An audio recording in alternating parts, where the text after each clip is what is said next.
ADA ಅಂತ ಹೇಳಿದ್ರೆ aeronautical development ಏಜೆನ್ಸಿಯವರು ಹುದ್ದೆಗಳಿಗೆ ಅರ್ಜಿಯನ್ನ ಕರೆದಿದ್ದಾರೆ. ಟೋಟಲ್ 5 ಹುದ್ದೆ ಖಾಲಿ ಇದೆ.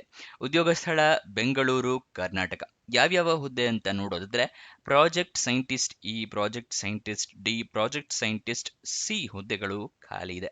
ಸ್ಯಾಲರಿ 1,08,073 ರೂಪಾಯಿಂದ ಹಿಡಿದು 2,01,794 ರೂಪಾಯಿ ತನಕ ತಿಂಗಳಿಗೆ ಸ್ಯಾಲರಿ ಇರುವಂತಹ ಜಾಬ್ಗಳು ಇದಾಗಿದೆ.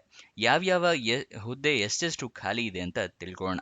ಪ್ರಾಜೆಕ್ಟ್ ಸೈಂಟಿಸ್ಟ್ ಇ ಹುದ್ದೆ 1 ಖಾಲಿ ಇದೆ. ಪ್ರಾಜೆಕ್ಟ್ ಸೈಂಟಿಸ್ಟ್ ಡಿ ಹುದ್ದೆ 2 ಖಾಲಿ ಇದೆ.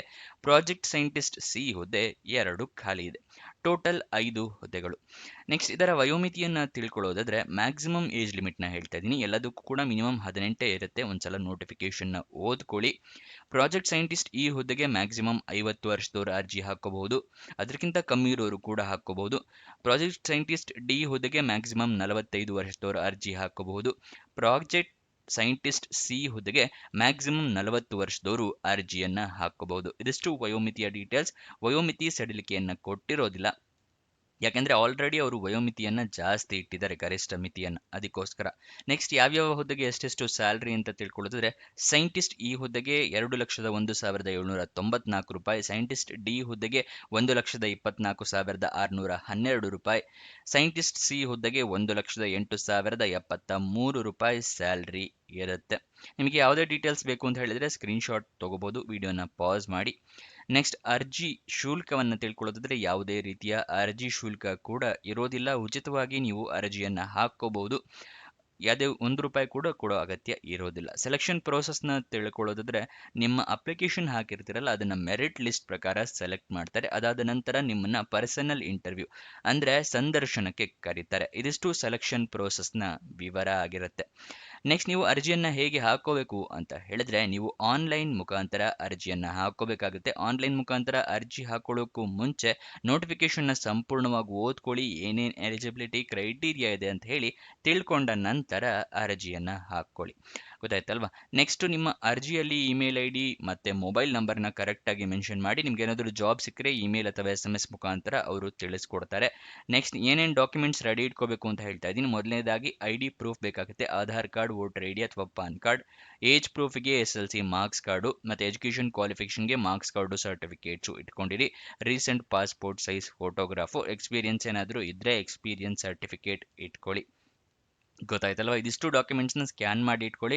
ಮೊಬೈಲ್ನಲ್ಲೇ ಅರ್ಜಿಯನ್ನು ಹಾಕ್ತೀರಾ ಅಂದರೆ ಫೋಟೋ ತೊಗೊಂಡು ಇಟ್ಕೊಳ್ಳಿ ಎಲ್ಲ ಡಾಕ್ಯುಮೆಂಟ್ಸು. ನೆಕ್ಸ್ಟ್ ಅರ್ಜಿ ಶುಲ್ಕ ಇರೋಲ್ಲ, ಅದಕ್ಕೋಸ್ಕರ ಅಪ್ಲಿಕೇಶನ್ ಎಲ್ಲ ಫಿಲಪ್ ಮಾಡಿ 2 ಸಲ ಚೆಕ್ ಮಾಡಿ ಅಪ್ಲಿಕೇಶನಲ್ಲಿ ಡೀಟೇಲ್ಸ್ ಎಲ್ಲ ಕರೆಕ್ಟ್ ಆಗಿದೆಯಾ ಅಂತ ಹೇಳಿ. ಅದಾದ ನಂತರ ಅಪ್ಲಿಕೇಶನ್ನ ಸಬ್ಮಿಟ್ ಮಾಡಿ.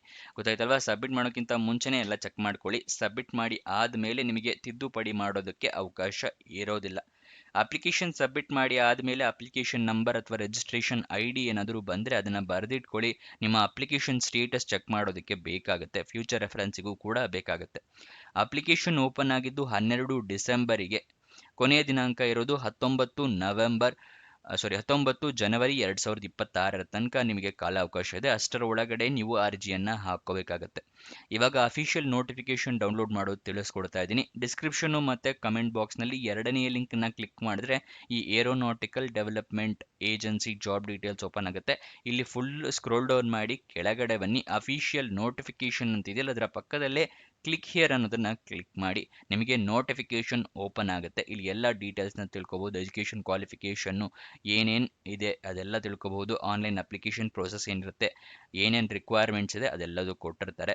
ಅದೆಲ್ಲದನ್ನು ಸಂಪೂರ್ಣವಾಗಿ ಓದ್ಕೊಳ್ಳಿ. ಅದಾದ ನಂತರ ಅಪ್ಲಿಕೇಶನ್ನ ಹಾಕ್ಕೊಳ್ಳಿ. ಗೊತ್ತಾಯ್ತಲ್ವಾ? ನೆಕ್ಸ್ಟ್ ಅದರ ಕೆಳಗಡೆನೆ ಅಪ್ಲೈ ಆನ್ಲೈನ್ ಅಂತಿದೆಯಲ್ಲ ಅದರ ಪಕ್ಕದಲ್ಲೇ ಕ್ಲಿಕ್ ಇರೋದನ್ನ ಕ್ಲಿಕ್ ಮಾಡಿದ್ರೆ ನಿಮಗೆ ಅಪ್ಲಿಕೇಶನ್ ಓಪನ್ ಆಗುತ್ತೆ. ಅಲ್ಲಿಂದ ನೀವು ಅಪ್ಲೈ ಮಾಡಬಹುದು. Next official website address ada.gov.in. ಇದು ಅಫಿಷಿಯಲ್ ವೆಬ್ಸೈಟ್ನ ಅಡ್ರೆಸ್. ಅಲ್ಲಿಂದ ಕೂಡ ನೀವು ಜಾಬ್ ಡೀಟೇಲ್ಸ್ ತಿಳ್ಕೊಬಹುದು. ಅಲ್ಲಿಂದ ಕೂಡ ನೀವು ನೋಟಿಫಿಕೇಶನ್ನ ಕೂಡ ಡೌನ್ಲೋಡ್ ಮಾಡ್ಕೋಬಹುದು. ನೆಕ್ಸ್ಟ್ ಇದರ ಎಜುಕೇಷನ್ ಕ್ವಾಲಿಫಿಕೇಷನ್ನ ತಿಳಿಸ್ಕೊಡ್ತೀನಿ. ಅದಕ್ಕಿಂತ ಮುಂಚೆ ನಿಮಗೆ ಗೊತ್ತಿಲ್ಲ ಯಾವ ವೆಬ್ಸೈಟಿಂದ ಜಾಬ್ ಡೀಟೇಲ್ಸ್ ತಿಳಿಸ್ಕೊಡ್ತೀವಿ ಅಂತ ಹೇಳಿದ್ರೆ ನಮ್ಮದೇ ವೆಬ್ಸೈಟು ನಿಮಗೋಸ್ಕರ ಕ್ರಿಯೇಟ್ ಮಾಡಿದ್ದೀವಿ. prgovernmentjobs.com ಅಂತ ಹೇಳಿ. ಇದರ ಲಿಂಕು ಮೊದಲನೇದೇ ಲಿಂಕ್ ಕೊಟ್ಟಿದ್ದೀವಿ ಡಿಸ್ಕ್ರಿಪ್ಷನ್ ಮತ್ತು ಕಮೆಂಟ್ ಬಾಕ್ಸ್ನಲ್ಲಿ. prgovtjobs.com ಅಂತ ಹೇಳಿ ಅದನ್ನು ಕ್ಲಿಕ್ ಮಾಡಿ 10th 12th degree jobs, central government jobs, Karnataka jobs, ಈ ಥರ ಹಲವಾರು ಜಾಬ್ಸ್ ಇದೆ. ಯಾವ್ದು ನಿಮಗೆ ಸೂಟಬಲ್ ಆಗುತ್ತೆ ಅದನ್ನು ಅಪ್ಲೈ ಮಾಡಿ. ಗೊತ್ತಾಯ್ತಲ್ವಾ? ಅದನ್ನು ಸದುಪಯೋಗ ಪಡಿಸ್ಕೊಳ್ಳಿ ಲಿಂಕ್ನ. ನೆಕ್ಸ್ಟು ನೀವು ನಮ್ಮ ವಾಟ್ಸಪ್ ಮತ್ತು ಟೆಲಿಗ್ರಾಮ್ ಚಾನಲ್ನ ಜಾಯ್ನ್ ಆಗಿಲ್ಲ ಅಂದರೆ ಅದರ ಲಿಂಕ್ ಕೂಡ ಡಿಸ್ಕ್ರಿಪ್ಷನಲ್ಲೇ ಇದೆ, ಮತ್ತು ಈ ವೆಬ್ಸೈಟ್ನಲ್ಲೂ ಕೂಡ ಈ ರೀತಿ ಬಟನ್ಸ್ ಇದೆ. ಆದಷ್ಟು ಬೇಗ ಜಾಯ್ನ್ ಆಗಿ, ಪ್ರತಿದಿನವೂ ನಿಮಗೆ ಜಾಬ್ ಲಿಂಕ್ಸ್ ಕೊಡ್ತಾನೆ ಇರ್ತೀವಿ ವಾಟ್ಸಪ್ ಮತ್ತು ಟೆಲಿಗ್ರಾಮ್ನಲ್ಲಿ. ಅದನ್ನು ಕೂಡ ಜಾಯ್ನ್ ಆಗೋದು ಮರಿಬೇಡಿ. ನೆಕ್ಸ್ಟ್ ಡೀಟೇಲ್ಸ್ನ ತಿಳ್ಕೊಳ್ಳೋದಾದ್ರೆ ಎಜುಕೇಷನ್ ಕ್ವಾಲಿಫಿಕೇಷನ್ BE ಅಥವಾ BTech ಆಗಿರಬೇಕಾಗತ್ತೆ ಎಜುಕೇಷನ್ ಕ್ವಾಲಿಫಿಕೇಷನ್. ಅಂಥವರು ಅರ್ಜಿಯನ್ನು ಹಾಕ್ಕೋಬಹುದು. ಇದಿಷ್ಟು ಈ ಜಾಬ್ನ ವಿವರ. ನಿಮಗೇನೇ ಡೌಟ್ಸ್ ಅಥವಾ ಕ್ವಶನ್ಸ್ ಇದ್ದರೆ ಕಮೆಂಟ್ ಬಾಕ್ಸ್ನಲ್ಲಿ ಕಮೆಂಟ್ ಮಾಡಿ, ನಾವು ಉತ್ತರ ಕೊಡೋದಕ್ಕೆ ಪ್ರಯತ್ನ ಮಾಡ್ತೀವಿ.